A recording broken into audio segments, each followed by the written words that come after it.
Welcome to the Two Stewards Show. I'm Mark, and I'm here with Brent. Hi, Mark. Hi, Brent. All right, let's get going. What are we doing today? Okay, yeah, let's get jazzed up. Okay, so a little bit of a different flavor today. We're going to do a book review. It's the book club. Yay. Yeah. No, there's a number of books that I have read, that we have read, that are influential, and not necessarily that we take them at full face value or take them as gospel, because we have a gospel that we already believe, but that are, I think they're important for people to read. They're influential, certainly, in certain segments, and The Sovereign Individual is one of them. I got where's the camera? There it is. Written by James Dale Davidson and Lord William Rees-Mogg. Mogg? Mogg. Yeah. Okay. I don't know. Yeah. One of these guys died, I think, James Dale Davidson. He's passed away now. So, this book was written in, 1997? Wow. And at the time... Okay, so here's the subtitle. Mastering the Transition to the Information Age.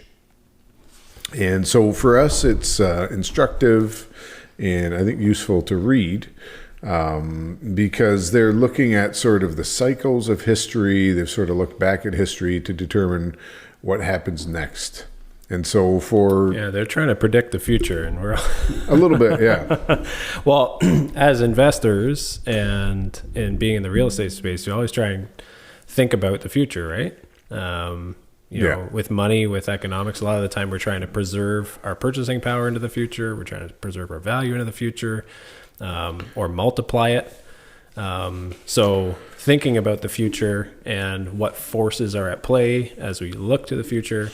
And that's what this book is kind of delving into from one angle. Yeah.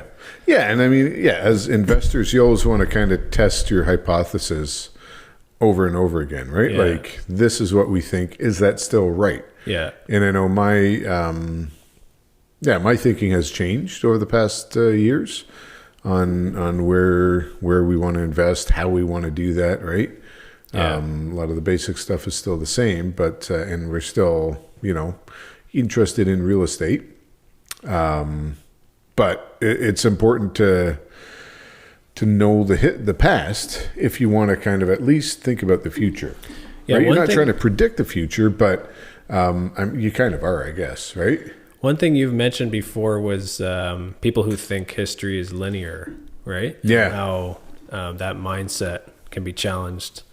And I think these guys kind of say, no, it's actually, there's a cyclical nature to it, and these cycles kind of repeat themselves over and over again. And they look at the past and say, okay, well, maybe we're at this stage of the cycle. This is what's going to happen next. Yeah. It's a fascinating read. It is. And I mean, there's a few other books and theories out there that all kind of deal with these different cycles. And, you could say, it's all mumbo jumbo, like whatever. But I think there's something to this. And, the exact cycles or the morality that they sort of impute to these cycles, you can take issue with, but I think it's instructive to at least learn about different cycles that they're talking about, so you can kind of see does this make sense? Was it true in the past? Is it true in the future, or will it be true in the future? And how's that going to affect sort of my investment thesis? And so the interesting thing, this was written in 1997. Yeah. So we've had some time to Shortly see. after I was born, but. I won't say anything about when I was born, but I didn't read it when it came out because I wasn't interested at that point. Okay. But but there's been over 27, 28 years to kind of test some of their theories. Yeah. And, you can say, well, they're talking about cycles that are hundreds of years old and you're only 30 years in, but I still think that's plenty of time to get stuff wrong. Yeah. Right.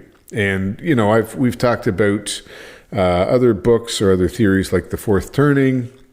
I was just listening to somebody talking about Kondrativ cycles. That was a Russian economist. And Elliott wave, I think that's another cycles. And they all have very similar time frames, right? Fourth turning is periods of 80 to 120 years. Quadrative cycles, I think, are 112 years. And then these guys don't put it in those terms necessarily, but they look back at it, and it all makes sense. So we can get into some of that stuff now, and then kind of look at, how does that affect our investments, right? What's the best way to shape our investments and look at them? Yeah, and it kind of explores how technology, and in particular the rise of the internet and cryptography. Jeff Booth, we talked to a couple episodes ago, like he's big in that world, looking at it. He's got his finger on the pulse. And this book kind of, it's 30 years old, like you said, or 27 years old. And it's looking forward, before the internet became this big thing, before Bitcoin was invented, before a lot of these things that we're now seeing. And it kind of predicted, if technology is going to go on this road of development of exponential growth, and kind of the things that Jeff Booth's talking about, right? Like exponential growth or growth compounding on itself over the next 20, 30, 40, 50 years. This is what you might expect to see in society. And maybe we can delve into some of his theories or their theories. Yeah. And it's important to remember, so, when you write a book like this, it's probably going to take you a year or 2 years from initial conception to actual publishing. So it was published in 97, probably 95. So we're close to 30 years. And, I know you don't remember, but the internet, in air quotes, was just sort of like coming out then. Concept. Right? Yeah. It was a concept. So I had These no guys idea are ahead at of their that time. Yeah, I had no idea at that time how much the internet would change the world.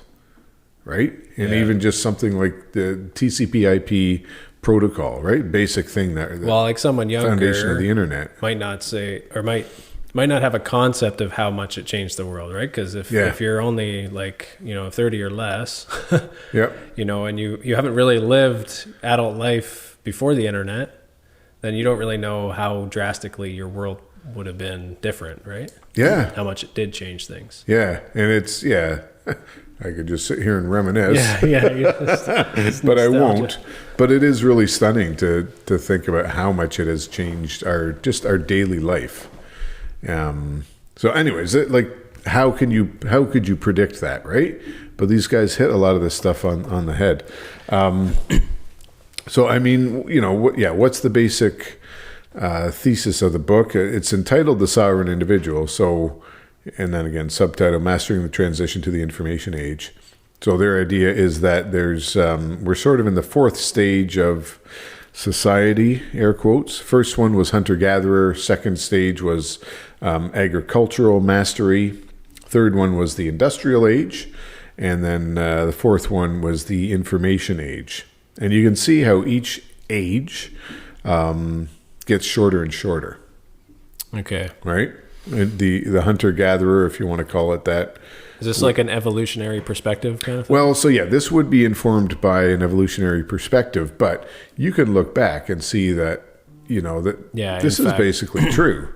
This is how it worked. Now, we don't know how much time there was between creation and the flood, and how much technology was lost, and I suspect a lot more than we think.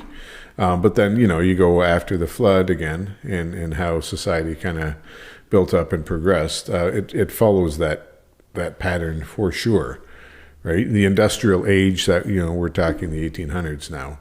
Yeah. Late 1800s. Pretty short cycle at the end. Yeah. And now we're in the information age, and some people have, I think someone has said we're in the internet age now, or I can't remember. The ages has changed so fast. Yeah, they're changing quickly. You can't keep up. But in any case, we're in the information age, and we've gone from a period where, or in society, a time where power was not centralized, right, with hunter-gatherers, and then it started to coalesce and be more centralized with the agrarian societies and, cities coming up and nation states. Industrial age, it was even more concentrated as communication got better. Yeah. And now we're moving to a decentralized time of power, as nation states start to degrade, as empires, specifically the American empire, starts to fall apart. And now. more of these like liberating technologies for individuals, that individuals at a lower and lower cost can access technologies that will liberate them from the powers of the state. Like this is kind of the way they talk. That was their thesis, right? Yeah. That they would see basically the death of the nation state and the rise in individualism. And they're not necessarily saying like this is good or this is bad. They're not making a value judgment. They're just saying this is what we see happening based on what's happened in the past and how project the trends forward and make some predictions. And some of the predictions didn't come true, and some of them have come true. It's a little bit eerie. Yeah, like they predicted Bitcoin and COVID. Wow. Not quite there, but not exactly, but yeah, in different formats for sure. You have some you got some highlights there, right? Oh man. So yeah. So one of the big things is that like I said, they predicted Bitcoin. Well, that's really a cryptocurrency or a cyber currency. They're calling it a cyber currency, right? Yeah. And so obviously money is a big source of power, right? So whoever controls money has a big source of power, and they're looking at the breakdown of these power structures as technologies change, and cyber currencies will give, what they're basically saying is cyber currencies present an opportunity for individuals to take ownership of money in a way that they never otherwise could have, right? Yeah. So if a nation state issues a currency and they have the monopoly on violence to kind of maintain power over that currency, the issuance and the regulation around it, that limits what an individual can do inside of that country's boundaries, right? Yeah. But if now all of a sudden a new currency comes into existence that's not governed by a nation state, that's outside of the power of any government, and I don't know if they use the word decentralized in this quote, but in the information age, individuals will be able to use cyber currencies and thus declare their monetary independence. So they're basically saying, look, like you can have your own money and be independent of the power of the state. And that's a big transition, right? Especially to call out in 1997. Yeah. And say like, by the way, you're going to have cyber currencies. Yeah, you're going to have cyber currency. They're going to be an option for you to, have money somewhere else outside the system. That's quite profound to have that insight. And I could just imagine if I had read this at that time, I would just be like, you guys are like, whatever, right? You see these articles from the past about like, as soon as there's the word cyber in front of it, you're like, what is this? Whatever. Like, we're going to have flying cars by 2020 and et cetera, right? All these fanciful notions. But, there's a little more thought that went into this. And needless to say, we have cyber currencies. Not just Bitcoin, but also, other ones plus central bank digital currencies as well. They're trying to get in on it, right? But the point is that leads to more individual freedom and less being tied to a state. Because if you can now transact outside of the state with people across the world, there's more freedom, and then you can also, you could move to wherever you want. You're not tied to that currency. Yeah, I should just read some of this because it's quite interesting. So when individuals can conduct their own monetary policies over the World Wide Web, it will matter less or not at all that the nation or that the state continues to control the industrial era printing presses. Their importance for controlling the world's wealth will be transcended by mathematical algorithms that have no physical existence. In the new millennium, cyber money controlled by private markets will supersede fiat money issued by governments. Only the poor will be victims of inflation and ensuing collapses into deflation that are consequences of the artificial leverage which fiat money injects into the economy. Have we not been talking about that for like a year now? So this is what? 1997. Yeah. That's crazy. Yeah. But it makes sense, right? If such a thing as cyber currency could exist, then these are the logical implications of that. Yeah. And, and we're seeing that, and we're seeing governments try to combat that. Which right? is funny because the next sentence they say, well, the power structures that be will turn nasty. Yeah. So they're predicting that the cyber currency will come into effect and that the retaliation from the government will be, this nasty, they want to violate human rights, censor free flow of information, sabotage useful technology. They just list all these things, right? So I don't know. Maybe maybe they know something most people don't, but... Well, so yeah, it's interesting. We were chatting about this before the show. With all the individual freedoms that the information age brings, it should lead to a rise in more sovereign individuals, right? More people who can control what they do, what they say, and where they go, and how they spend their money, et cetera, et cetera, et cetera. One thing I don't recall reading about in here is, what if the state takes control of those of the information age in their area? Yeah. So the best example I can think of is China, right? Where I think they kind of realized, maybe they read this book. I don't know. It's printed in Chinese 4 years before it was released in English. No, but they very well realized that this is the biggest threat to our control, to our power, is the information age. So what did they do, right? They basically have control. So the internet in China is by and large controlled by the state, what you see, what you can access. And then technology is controlled by the state, right? To the point where they know, certainly more than in North America, know about their citizens, where they're going, right? Massive closed circuit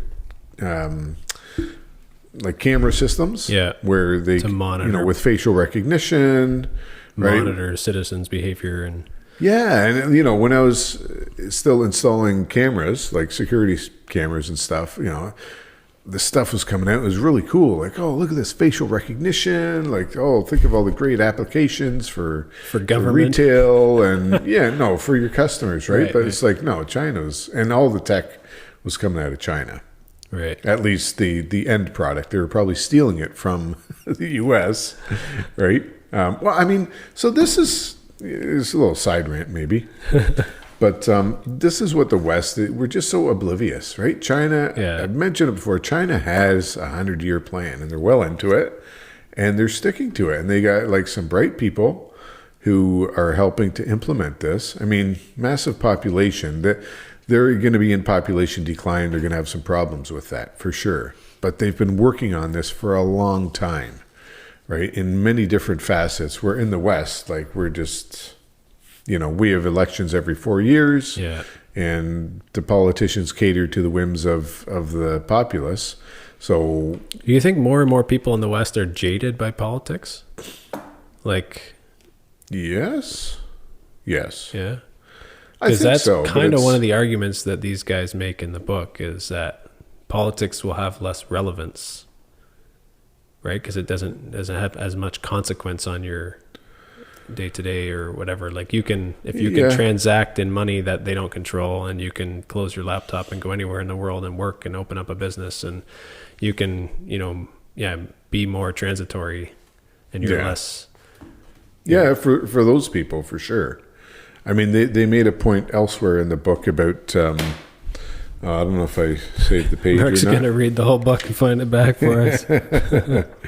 No, they so this was, again, back at that time. What did they say? 90 million Americans with Alzheimer's? Oh. It was the U.S. Department of Education did a poll, I guess, and they determined that there was a massive part of the population that just lacked basic skills. Yeah. How to do mathematics, how to read a bus schedule, how to answer a question. Yeah, how to answer. There's a large part that couldn't even answer questions. But they're saying it was the equivalent of having 90 million Americans with Alzheimer's. Which is sad. When you look at it, you can say, there's a lot of uneducated people out there, but when you equate it to Alzheimer's and failing cognitive function, then you're whoa, okay, that's a whole different. So I think you're right. People are jaded, but also a large part of the population just can't or isn't interested in understanding basic political arguments. So then there's also a lack of engagement, right? Yeah, because these new technologies, whether it's cyber money or cryptography that can protect information, or like they can be readily accessible by anybody, but if you're not intelligent enough to get a computer with the internet and figure out how to access these technologies or use them for your benefit, then maybe it won't actually help you, right? And then a country like China or somewhere where there's maybe what they kind of call the information elite, like the people who do understand this stuff, they can use it against you. I guess what they're saying too is that the optionality is always there. Like if you're an individual and you want to figure this out, you can, like there's means. You can just go on YouTube right now, and like that's kind of one minor example of this, right? You can educate yourself for free.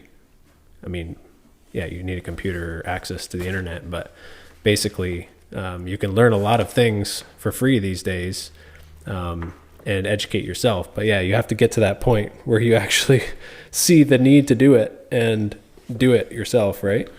Like if it could be used against you, or you can figure it out yourself and use it for your own good or your family. Yeah, they did. I don't have a bookmark, but they did talk about sort of the degradation of education and the lack of relevance of educational institutions, specifically because what you said, like all the information just can't keep up. Yeah, the information's out there. Yeah. And I would agree, right? You could probably do a better job educating yourself just on YouTube. Now, you can do a really bad job as well, right?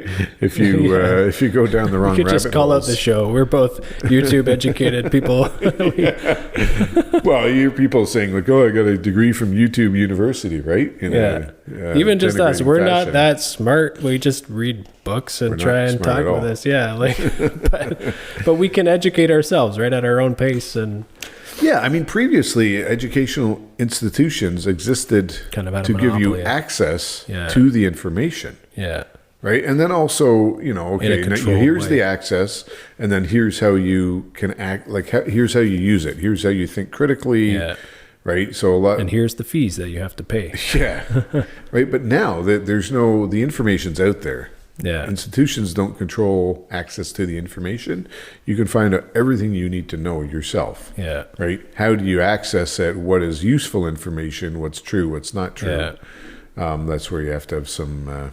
And that goes with like as you onboard more responsibility in your life, like you gotta, as you take on like these more information that you have to parse through, like you have to have the drive to actually read the books, and then you have to have the discipline to like evaluate those ideas against other ideas, right? And there's a certain level of character building that you have to do as well, right? And I think the institutions, maybe like you said, they would teach critical thinking skills. Yeah. Well, there's value to that, right? And you can kind of go into a rabbit hole and just get sucked into that one rabbit hole, and it turns out it's just misinformation or whatever. There's a lot of that too, right? Well, there's tons of that, and that's how do you distinguish from that? Yeah. Right. So let's go back to China again. My favorite thing for the episode, I guess. Well, so people will argue, if you are more conspiracy minded, that like China and even Russia, or those who propagate communism specifically, had a master plan for sort of the degradation of Western values through all kinds of different means. And there's an interview with the I can't remember his name now, but the former KGB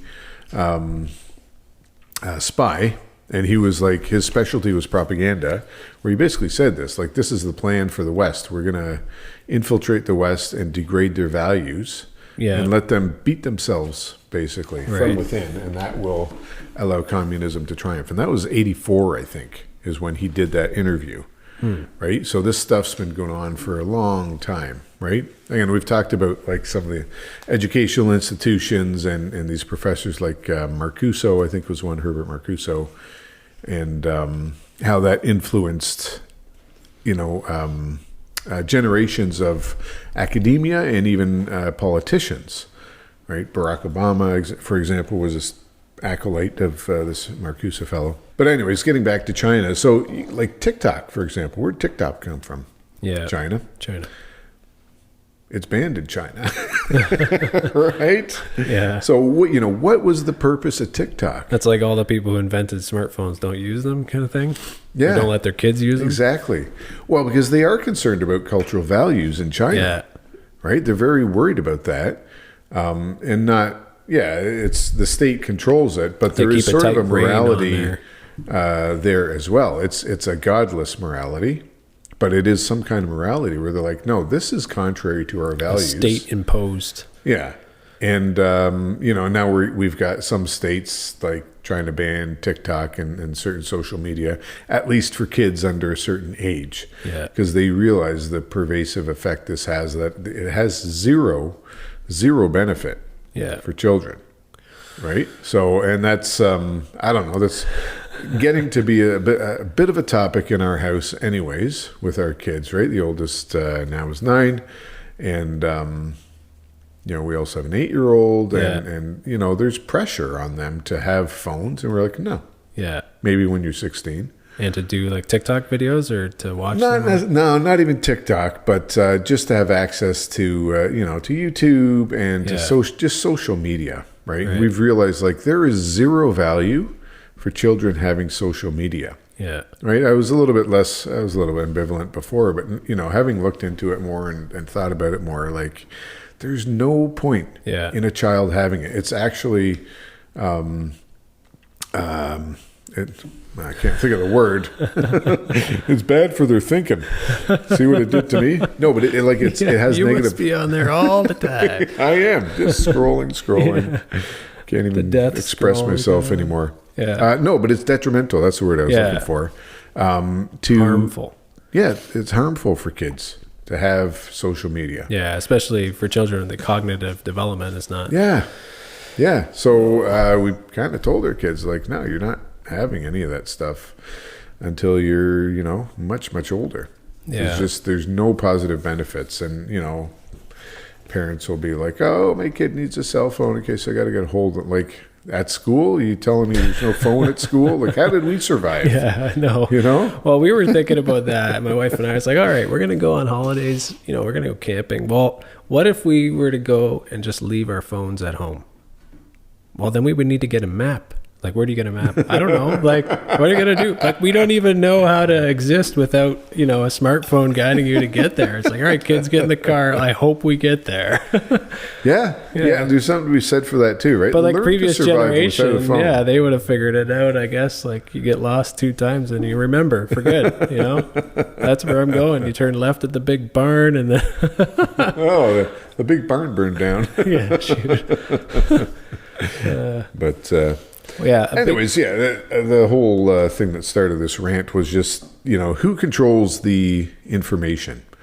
So if it's the individual, then good for the individual, bad for the nation state, and we see the destruction of nation states. If the government can get ahead of that trend, like in China, well, all of a sudden, they're harnessing all of these things for the power of the state.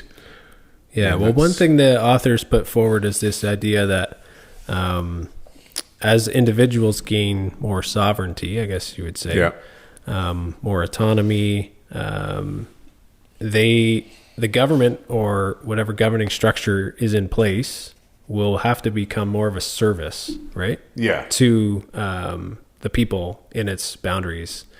And they kind of liken it to like, okay, if it's a service, then people basically just pay for the services that they want, right? So if you want protection, if you want good roads, right, you pay for those things and you get them. And the government has more accountability because it knows that these sovereign individuals living within its borders could potentially just close their laptop, take their Bitcoin, and go anywhere in the world that they want, right? And pay for another jurisdiction down the road that does have the services that they want. So I don't know how far we get into this, but I just thought that was an interesting perspective that they had. The government would be more accountable to its citizens if its citizens have more basically decentralized forms of power that they can kind of, I don't say wield, but they can use whenever they want to, right? Well, if you can't, right now the government can print money So they have some power there. But once that kind of ends, eventually it will, then, where's the power? Like, it's always been in the ability to tax, right? Yeah. They have the monopoly in violence, so therefore they can tax as they like. Yeah. And, you have the social contract that, okay, you tax us, but then you provide protection for us. And once that breaks down, then you lose that power.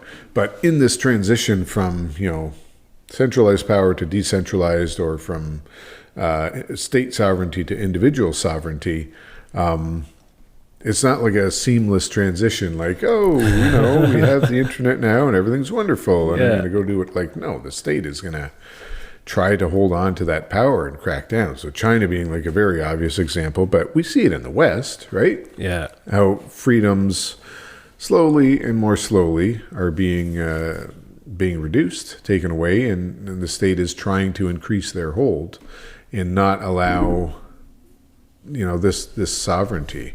And some people can say, oh, that's hogwash, but I don't know, objectively, you take a step back, can you say that we're more free than we were 20 years ago or 50 years ago? Are we more free? No, I wouldn't say that at all. We have more access to information. Yeah. But in your daily lives, right? Are you paying less tax? No. Are you making more money? No. Yeah. In general, because of inflation. Yeah, these guys would look at it and say, well, you might have access to technologies that liberate you, right? Like there is now money that you can use that is not basically a form of slavery, right? Where the government, when you say printing money, and that might be the end of, we might be hitting the end of this inflationary era. Yeah, well, they're still printing money. They're stealing your value. Yeah. But you have the optionality to use something else. What else is there other than money? Well, other than fiat money, yeah, you can use gold or silver, Bitcoin. Yeah. And yeah, I mean, we've always gone to hard assets like real estate, right? Yeah. Now, that's not exempt from government control or government regulation, as we've seen, but it's kind of the next best thing, I guess, right? I don't even know if they talk about real estate. No, I don't think they really covered that in detail. But I did. I had a couple other things I wanted to mention. So the end of an era is usually a period of intense corruption. As the bonds of the old system dissolve, the social ethos dissolves with it, creating an environment in which people in high places may combine public purposes with private criminal activity. So, okay, interesting. Does that sound familiar at all to you? Right. So we're looking at things. Public-private partnerships. Yeah, and well, okay, so like we've talked a little bit about some of the government contract scandals out there, right? ArriveCan being one. So here's a good example. There's people being paid off. Yeah, benefiting. In government, right? In the bureaucracy and probably in elected government as well. What other, we were talking about TD Bank, for example, right? How they've been hit with some fines for money laundering, or not necessarily money laundering, but connection to money laundering, and having very lax anti-money laundering rules. And so, it was kind of funny because they got, I think a $10 million fine in Canada over that, which in it's Canadian a slap dollars? in Canadian pesos, Pieces of paper. just a slap on the wrist, right? But In the States, they got it. Well, and so it's still coming, but in the States, but this was related to money laundering for things like fentanyl production, right? And then also that money goes into real estate, which has affected real estate prices for sure. So in the States, they've got a provision right now. They just said, oh yeah, we're doing a write-down provision of, I think, $450 million, which someone has calculated to likely that'll be around probably $1 billion or $2 billion once they're kind of through with it, right? You always have this initial sort of there's a fine or there's something coming out, but they investigate further. And so, they've estimated that to be, I think, around probably $2 billion is just the fines that they're going to get from the government. And that's not going to destroy the bank. It's certainly not good for their stock price. But this idea of corruption, because you're not surprised when you read that. No, right? There's bank employees that were like caught taking bribes, right? Yeah. Which is where a lot of this stemmed from. So you're not surprised as the social ethos kind of devalues. Yeah. And we've had plenty of other, at least allegations of corruption with our current government. Like there's like more than two hands worth.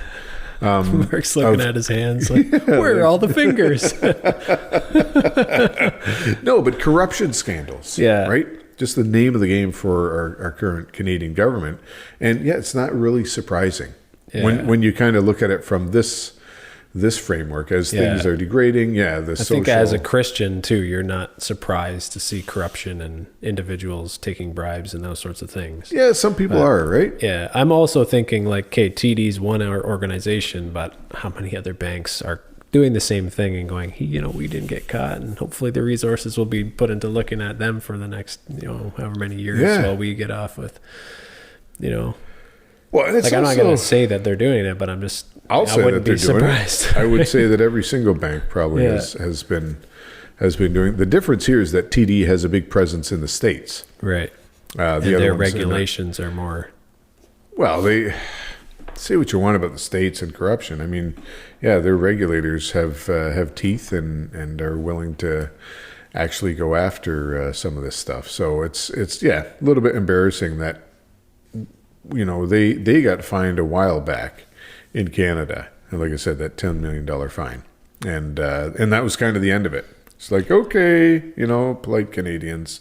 Whereas the States is like, no, this is a real problem, guys. Like, what are you doing? Yeah. Like, we're going to hit you hard in the pocketbook. And, the next thing is like, we'll just shut you down. And then they'll take the $2 billion and pay a little percentage of their deficit off? Or?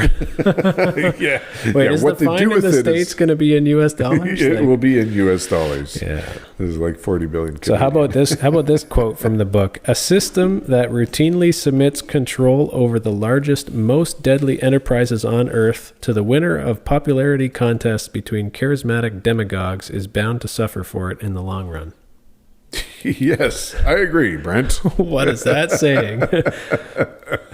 Well, part of that goes back to the earlier comment about how educated the populace is. They're talking about proto-politicians.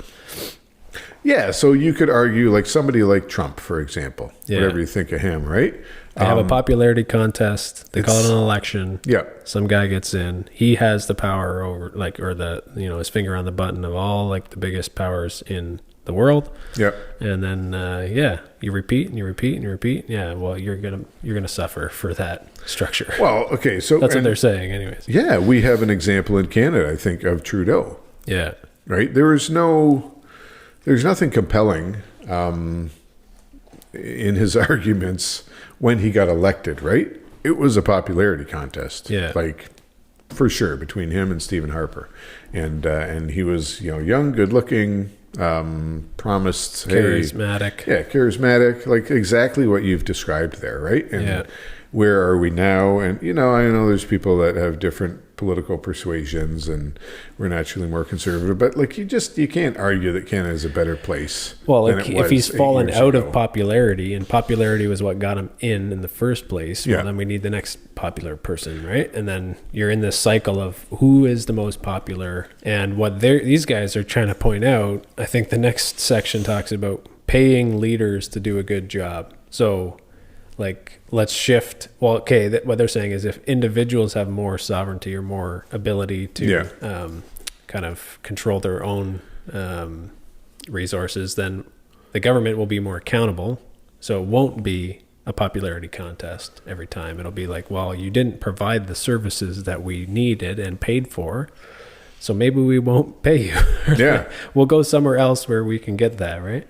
Yeah, you're out. Yeah. And so this is, this is a model that a lot of Bitcoiners have or would envisage for how society should be run, is more of a city-state model. Yeah. So there's still centralized power, but it's much less than on the national level.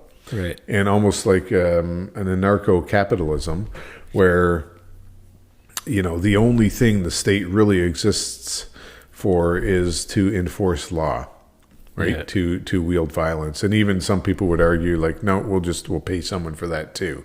But the idea is that you have almost everything is a paid service, and that you use government for the minimum of what you need. Yeah. And, is that going to... Yeah, I've been thinking about that in terms of the information out there. Like if computers and bots and whatever can just propagate, and AI can just propagate news stories that are false, and like this stuff just spreads, like, one way to prevent that or minimize it is to put a cost on doing that, right? Like, well, if you want to post news, you got to pay for it. Yeah. And like, do you believe this to be true? Yeah. Okay. Well, you pay for it if you like, whatever, putting costs to things start, weeding out a lot of the stuff that is just noise. I don't know. I think I'm just... Yeah, interesting. Didn't the... I mean, isn't that part of the debate between... Free speech? Well, no, with Canada and, Google and Facebook, where certain news you can't get anymore because they're like, well, you have to pay for... Is an asinine argument anyways, but I kind of get what you're saying. Yeah. That there should be monetary value to it. And, yeah. And I mean, a lot of... you have sites like Patreon and Substack and these other ones where you can subscribe to people and their podcasts or their writing or whatever because you think it's valuable, as opposed to watching TV, for example. What's where TV? You get well, exactly, right. The sovereign individual doesn't know what TV is. Well, yeah, where you have talking heads who kind of tell you what to think or what. Are the Leafs still in this thing or what? No, I think they're out. Okay. I don't follow it, but I've seen people crying. Okay. I have to assume that's about the Leafs. Yeah. It's either the Leafs or inflation. To make you cry. If they're in the vicinity of a grocery store and they look hungry, they're inflation and yeah. So, and it's interesting, right? We've talked about this before. I know you said I got to stop saying that and just actually say what we talked about before, but the rise of the sovereign individual, go back to the Reformation. I think there's a very similar story there, right? Yeah. Different with the we have different technologies and circumstances are different, but you saw, again, a move away from centralized power to decentralized power. That was the rise of Protestantism, and how, there's a lot of different denominations because it's decentralized. You don't have one... like the Pope telling you, like, here's the edict, here's what you do. Although there are a lot of Roman Catholic denominations as well. But the idea that, once you decentralize power, then it goes into the hands of the individual, and that's generally a good thing. I think that's the basic premise behind this book too. Not that they say it necessarily, but they're kind of saying like that would be the ideal situation, as opposed to that power being re-aggregated into the hands of a government, for example. Yeah. But I think for Christians, there is a lesson that, it's not in this book, but there's always a lesson you can get here, right? That we have Bibles now, right? The early church would have had...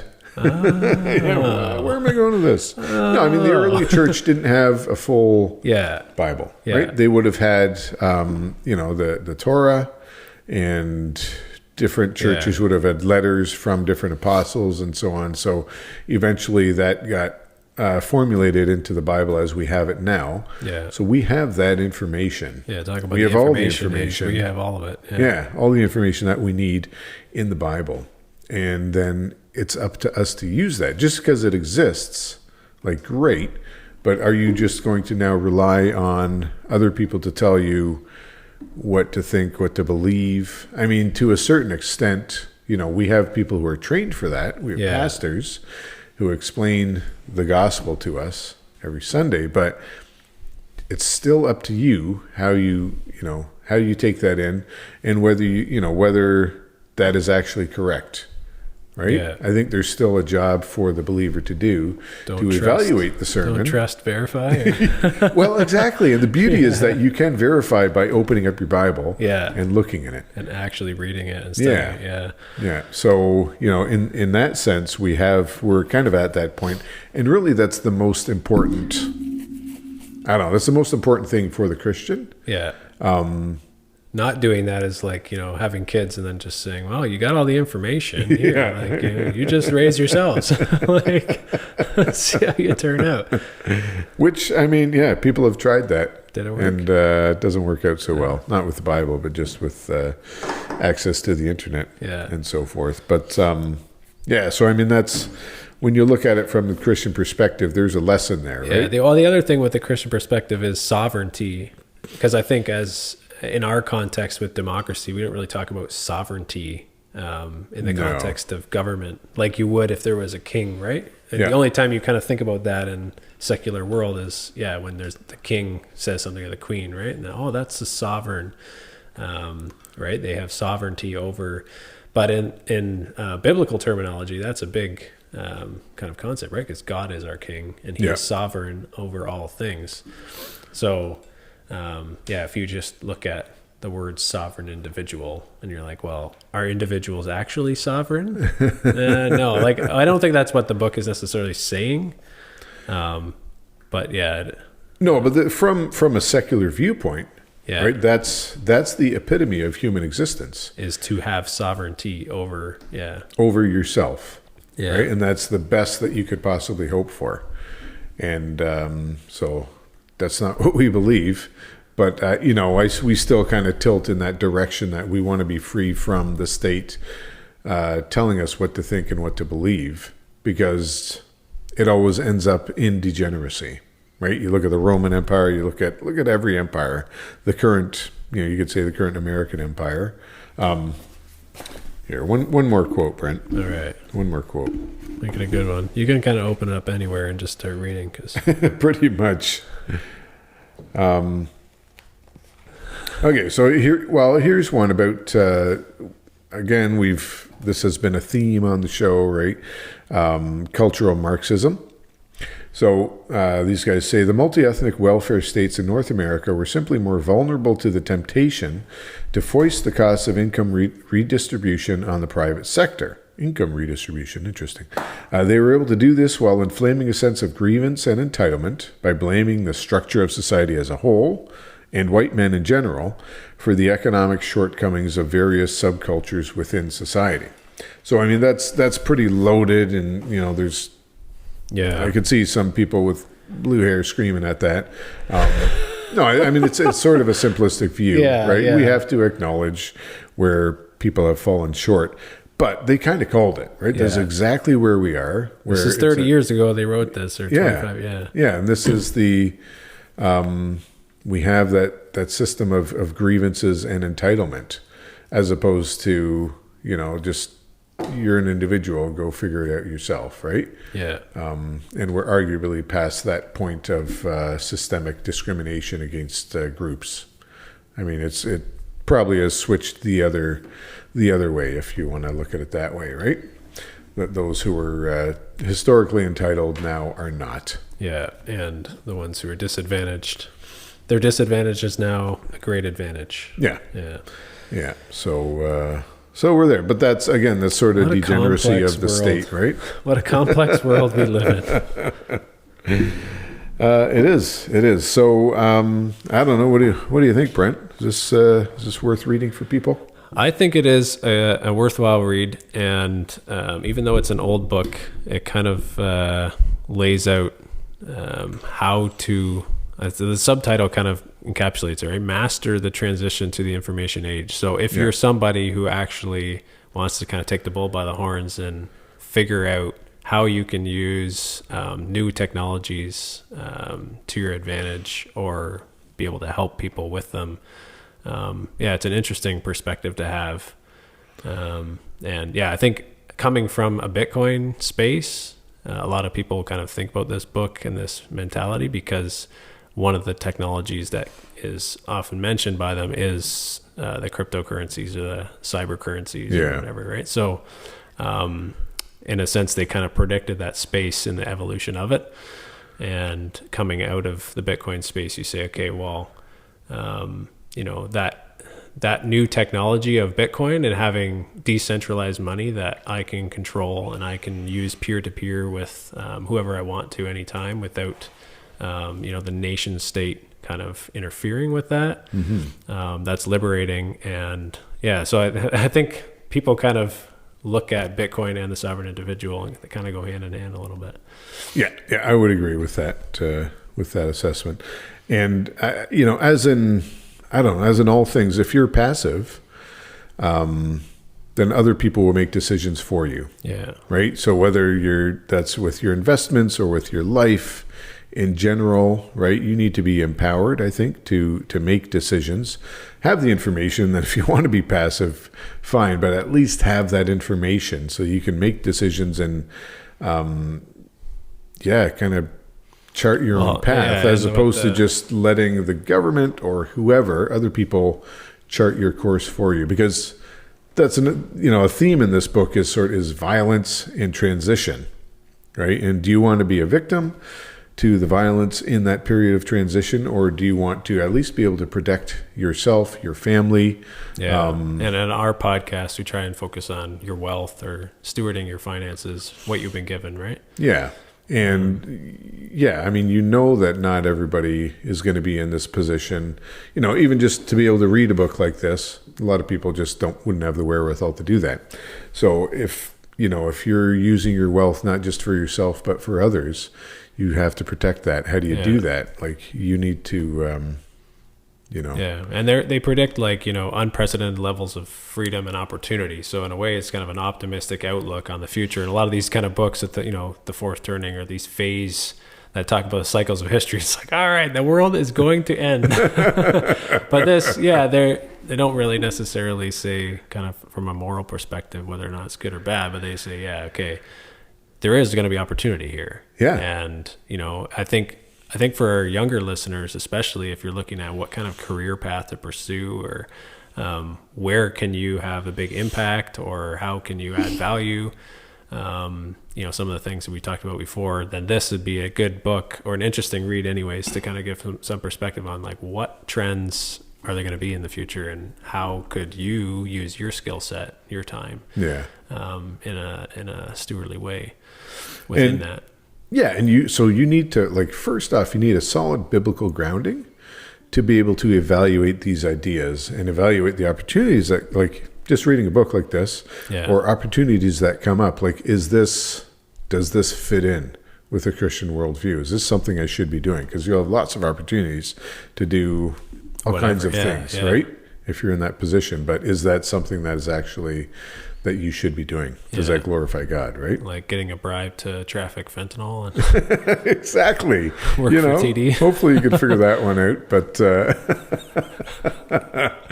anyways. Okay, anything else you want to say on this book there, Brent? Good. Yeah. Maybe the government will be more accountable to the people they serve. I don't know. We'll see. Yeah, maybe. I doubt it. Well, that's what they say. It could be. Yeah, it could happen. It could happen. Yeah, we got to have some more experts on to talk more about this in detail. So. We will. But hopefully our listeners got something out of that. From time to time, we're going to do book reviews just on books that have been influential for us anyways in our thinking. And hopefully you get something out of that as well. So again, it's The Sovereign Individual, James Dale Davidson, and Lord William Rees-Mogg. So hopefully you guys enjoyed that one. And until next time, steward your wealth wisely.